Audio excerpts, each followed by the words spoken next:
telah banyak tersebar di sekitaran kita orang-orang yang memiliki kesaktian-kesaktian yang luar biasa. Mereka bisa terbang di atas udara, bahkan ada yang bisa ambles bumi, ada juga yang bisa berlari-lari di atas air layaknya shinobi dari Konohagakure. Kemudian orang-orang awam pun akhirnya takjub terhadap kemampuan-kemampuan mereka, sehingga tidak sedikit pula dari mereka menganggap mereka itu adalah waliullah, orang-orang yang memiliki karomah.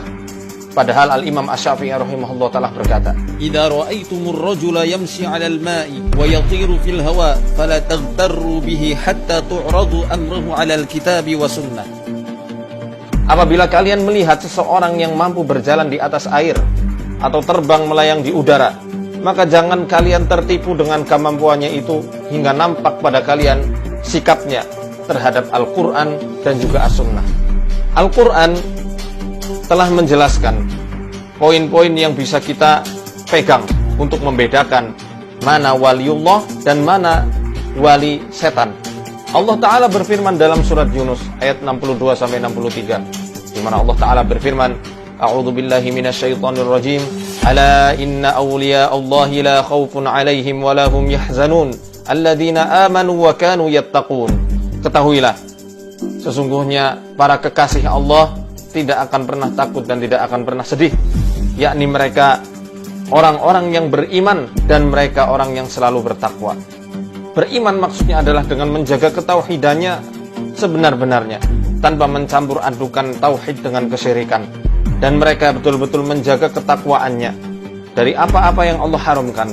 Demikian pula yang Allah firmankan di dalam surat Al-Anfal, "In awliya'uhu illal muttaqun walakinna aktsarahum la ya'lamun." Wali-wali Allah hanyalah orang-orang yang bertakwa, tetapi kebanyakan mereka tidak mengetahuinya. Dari dua ayat ini kita bisa menyimpulkan bahwasanya waliullah itu tidak akan pernah lepas dari sifat takwa. Apa yang dimaksud dengan takwa? Takwa mencakup 3 makna besar. Yang pertama adalah menjaga diri, menghindari dan menjauhi. Tentu menjaga diri, menghindari dan menjauhi dari apa-apa yang Allah haramkan, apa-apa yang Allah murkai.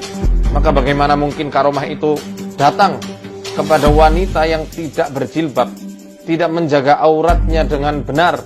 Ketika mengobati dia tidak menjaga batasan antara dirinya dengan orang yang bukan mahramnya. Demikian juga sebaliknya. Bagaimana mungkin karomah itu datang kepada laki-laki yang tidak pernah menjaga batasan antara dirinya dengan apa-apa yang Allah haramkan, masih dengan bebas menyentuh-nyentuh kulit wanita tanpa adanya penghalang, berdua-duaan dengan wanita yang bukan mahramnya ketika mengobati, masih suka meninggalkan sholat, dan masih melakukan kemaksiatan-kemaksiatan dengan terang-terangan atau dosa-dosa besar yang dilakukannya selama ini. Maka itu bukan karomah, melainkan fasilitas yang diberikan oleh para setan yang mengikutinya. Kalau hanya sekedar terbang, kemudian ambles bumi, masuk ke dalam tanah gitu ya, kemudian berlari di atas air, di permukaan air yang dalam ya, kayak shinobi dari Konoha itu, maka ini tidak ada istimewanya sama sekali.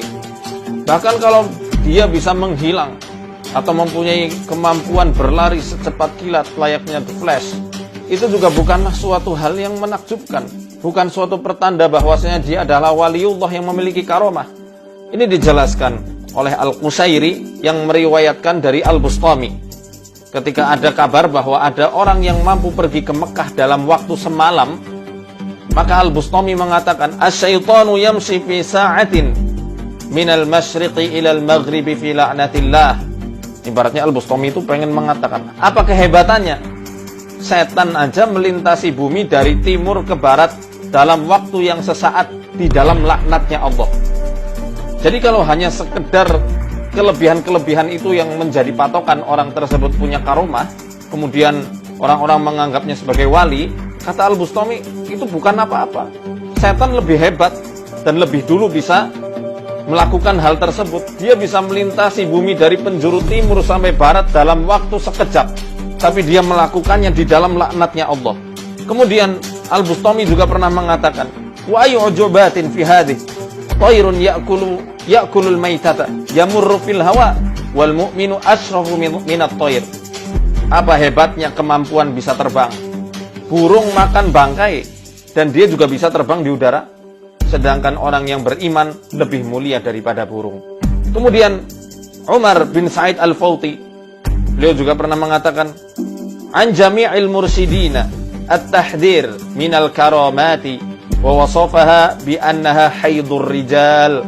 Peringatan dari seluruh mursyid untuk siapa saja yang terobsesi atau memfokuskan diri mencari-cari karomah di setiap ibadahnya, bahwasannya itu adalah haidnya seorang pria, menstruasinya seorang pria. Itu aib. Kalau ada orang beribadah kok fokus dapat karomah, puasa kok pengen dapat karomah dalam bentuk bisa kebal misalnya, bisa melumpuhkan lawan dari jarak jauh tanpa menyentuh, ya. Itu haidnya seorang pria, menstruasinya seorang pria, aib itu menurut para mursyid. Jadi kalau ada orang-orang yang mengajarkan seperti itu, mengaku-ngaku dari ahli tasawuf, hati-hati, jangan-jangan itu dukun yang ngaku-ngaku ahli tasawuf.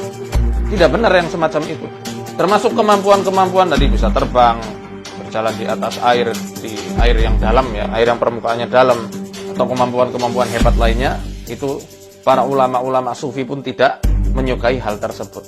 Dan mewanti-wanti agar para murid, para salik, yakni orang-orang yang betul-betul kepengen wusul, bisa menggapai ridhonya Allah Ta'ala, tidak memfokuskan diri pada perkara-perkara seperti itu. Karena bukan suatu hal yang patut untuk dibangga-banggakan, bukan suatu hal yang patut untuk dijadikan tujuan akhir. Karena para penyihir pun bisa melakukan hal tersebut.